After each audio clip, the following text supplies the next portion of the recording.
Don, good morning. Welcome to Kramer Street. Yeah, good to see you, Lee. Thanks for inviting me over. It's not the best of days. Oh, it's a typical finals environment. It is. It is. It's October or March, isn't it? It is, yeah. Or England. Or England, yes, yeah. Although when I was there, it was really nice, so I can't speak for that too much. Yeah. Well, you are the real journeyman of cricket, Don. You've been 60 years non-stop playing, which is quite remarkable, really. Yeah. How old are you? 71. Wow, you're holding up very well. Thank you. Yes, very well. So your cricketing career started in the juniors about 1962 or thereabouts, and you had a couple of years with Carlton in the Dowling Shield where you performed pretty well. Yeah, well, I never played junior cricket. My first game was for Coburg, Third 11, 1962. Right. They didn't have junior sides that I was aware of back then, so that was an invitation to come down to training by a mate of mine. Coburg used to run a Wednesday night, bring a mate, and went down there, and unbeknown to me, two guys were there, which were Russell Williams and Ron Short, and both strong Coburg personalities, and Carlton, baseball and cricket, and next week I found myself playing for Coburg. But with the Dowling, I had 2 years with Dowling, 63 to 65. The first season was quite good, but my asthma come back the second year, and I had real trouble breathing. I had not a very good series at all, and I think Carl probably lost interest in me in there. Right. But it took me a few years to get my adult strength back, and I didn't get it back until the day I walked into Preston, which was about 69. Right. You were always a leg spin bowler? Yeah, always. Yeah. So who taught you how to bowl leggies? Dad, basically. Right. Yeah. I don't really know how it happened. State school, of course, we're all quick bowlers, and I was really quick in the under-10s, if you like, but it never used to bounce. Yeah. So I think Dad started showing me to roll the arm over, and I used to bowl in the backyard and bowl to him, and I went down to Coburg this particular night, bowl leg breaks, and I heard one guy say, "Hey Russell, have a look at this." And I turned around, and unbeknown to me, it was Ron Short, who premiership player for Coburg and Carlton. He became a lifetime mentor to me. Right. Yeah. You had a couple of years at Coburg in the seniors, playing in the firsts. Yeah. Well, I spent about 8 years at Coburg, coming through the 11s, third, seconds, first. Yeah. And 66, 7, I got into the first, and you've got to understand, people, perhaps younger vintage or older vintage, don't really understand no covers back in those days. The wickets were wet, and Coburg, like unbeknown to me at the time, you can look back and say this is why, but seamers in October and February, but they needed you in November through January. Yes. So this happened 2 years in a row, and I must admit by the second year, I was feeling okay, and I wanted to play more cricket, and I didn't fancy starting in the thirds again, in the seconds again the next year.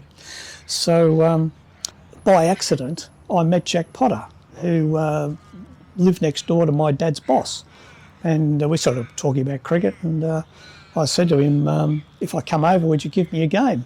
And he says, well, who are you, where do you come from? And I told him at Coburg. He says, well, I can't poach you, but if you come, I'll see what I can do for you. So I spoke to Rolly Milne and put some forms in place, and Coburg promised me to play in the first, 69-70, selection night, Thursday night, Don Hudson's in the seconds. So I walked out, rang Rolly, lodged my 4-4s, whatever it was, and had to stand out of cricket for a week, and come to Preston in round 2, 69. 69, okay, yeah. Had a good side back in those days. Jack was virtually just out of first-class cricket. Yeah. So great player, and had the likes of Bobby Morgan. Scratch was around, Ian Murray. Yep. Gary Moore. Yep. Who else have I missed out on? Well, my first game was against Geelong, at Geelong, and for some reason I heard Scratch talk about, Graham Mitchell talk about this in one of his interviews. My notoriety as a driver went downhill that day, and I borrowed Dad's car and we went to Geelong. Why I was in my car, I don't know. But in the car everyone had nicknames. Yeah. And Sprigger was there, Dennis Davey, Nammer, Tony Garnett, what's his name, DD, Sprigger, Dennis Davey, and Twiggy Dunn. Right. And there was 5 of us go down there, and over that weekend I accumulated the name Dynamite, and that was given to me by Dennis Davey. And these things, everyone had a nickname, and of course Maury had a nickname, and Morgs was always Morgs, and so it went. Yeah. It was really fun. Yeah. Great times. Yeah, and Jack loved spinners. Yeah, well, it was a bit different to me. Like I played under Des Healy the first game and the seconds, and Jack must have told him, give Don a bowl, because I bowled 28 overs. Right. Now, I hadn't bowled 28 overs in a season, let alone in a day. And I'm not too sure if I came to the first a week later or 2 weeks later. But I got in reasonably early, and Jack I thought was terrific. Yeah. Did he give you any coaching with bowling? Because he wasn't a bad bowler himself. Yeah. He tended to under-bowl himself down here. But legend has it that he taught Warnie how to bowl a flipper. Yeah. I asked him about the flipper. That was one thing. My dad was always on about, you need to learn to bowl a toppy or a flipper, something straight, because I was a reasonably good spinner of the ball. And Jack was really impressed with my wrong-un. Now, I said to him, I could bowl a wrong-un, but I'm having a bit of trouble with the flipper. He did show me a few things, and legend will have it, of all my, I've got about 200 subby wickets. I had 1 wicket off my flipper. It was against Sunshine, at Sunshine, and I still say today the ball was going down leg. Right. So anyway, that was the flipper. But he was more interested in the wrong-un, I must admit. But he did teach me to use the return crease, and that put me in good stead for many, many years as I went through, and I never forgot that. But using the return crease, forward, back, and width was the one thing I think, and the flight of the ball. He was always at me to bowl slower. I wanted to bowl quicker. He would slow down. Yes. Yeah. I came into the club in 71, 72, and you were entrenched as the spinner. So as a young keeper, having to try and read somebody you hadn't played much cricket with. But I remember one game you took 7 for 42 out at Melbourne. It was here. Oh, it was here, was it? Yeah, against Melbourne, I remember it well. Yeah. You had a fantastic 71, 72 season. Yeah. That was probably, from a bowling point of view, my best. 32 wickets, I think, that year, and 2 sixes and a 7. Like, it'd be unfair to say I was a great bowler, but I think I became a very consistent bowler, and 3 wickets in innings. But that was really, I think, when you look back, if a spinner can get 3 wickets and the quicks have got 2 or 3 up, you're into the tail and you're doing it. And there wasn't too many sides that made more than 150 against us here. And it doesn't matter who you line up in the Eddies and the Dave Jeffreys and the Howgates, the Dreadeds, the Brian Perts. We had pretty good attack in my time here, and we didn't seem to have trouble getting people out. We had trouble making the runs, which you would understand. I did. Opening the batting was a bit of a challenge down here for sure. Jack left at the end of my first season, so 72, 73, Dick Telford came on the scene. Yep. And there were changes to the association rules, the introduction of one-day cricket. Yeah. I think that was the next year, Lee. Was it? Okay. But the first year Dick was here, Dick as a coach, I thought, did less than Jack. Both good players in their own right, held their own well and truly. But the biggest change was Dion Johnson became chairman of selectors. I know I put Dion down, but Dion had done the stats, and I can understand this. I wasn't making any runs, and the view in one-day games was you don't need a spinner.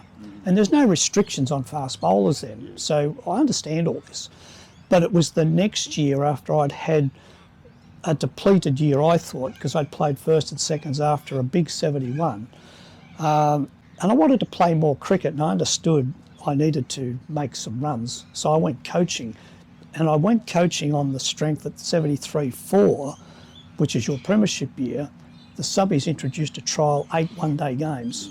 So I looked around, I thought, I'm not going to get much of a bowl here. There were still no restrictions on bowlers, and that was the main reason why I went and did that. But looking back, I'm glad I did, because I became a better player for going the journey. Yeah. Don, you were involved in a pretty famous incident here at the Kramer Street ground against Melbourne as a batsman.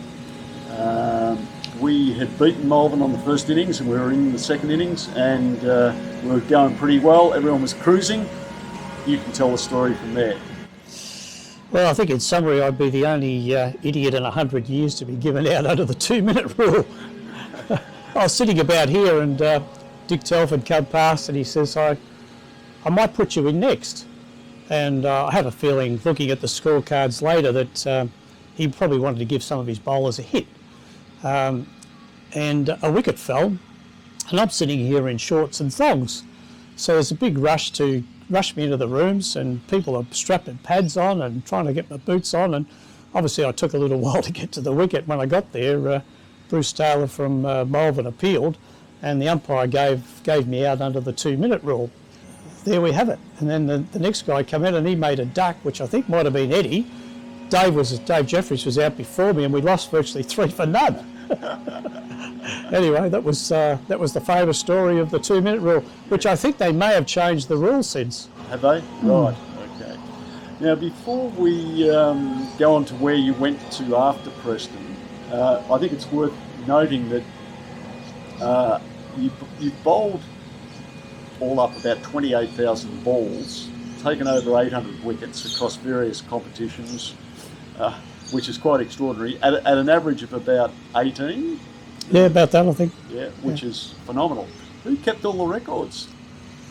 Well, my dad was a great keeper, and my mum was a better keeper of cuttings. And anything was in the local Coburg Courier or the Preston Post, that sort of thing. She'd cut them out and stick them in a book, and that all survived. Combined with the annual reports, my son Rick put together a spreadsheet, and that's where you come up with these so-called stats. Aggregation, but I was able to get, Peter Vesti was a good source through the sub-districts, and I have, of my, 120 odd games that I played, I've got score sheets for about 100 of them, I think. Really? Yeah. So it's pretty interesting stuff when you look back at this stage. Who's the best batter you bowled to? Yeah, the best batter. I hate that word batter. I think it's come in. The batsman, I think. The guys that I think John Craig was pretty good. Mm-hmm. Although I look back and I got him out twice in that famous 71-2 year. But he was a good player. Cole Highland, I think. The Ormond guys were good. But the guys that I remember, and I don't know whether I was just young. Harold Shillinglaw, he used to hammer us. I saw Papley get 100 at Moorabbin. I think it might have been my first game for Coburg, and he ripped you to bits. And there was a guy named Dyson for Williamstown. John Dyson, might not be John, Robin Dyson. These guys just went hammer and tongs, and they could slaughter an attack. But there has been a lot of good players through the years, and I've got to say Potter was one of those. I know we played with him, but it was just class. Yeah.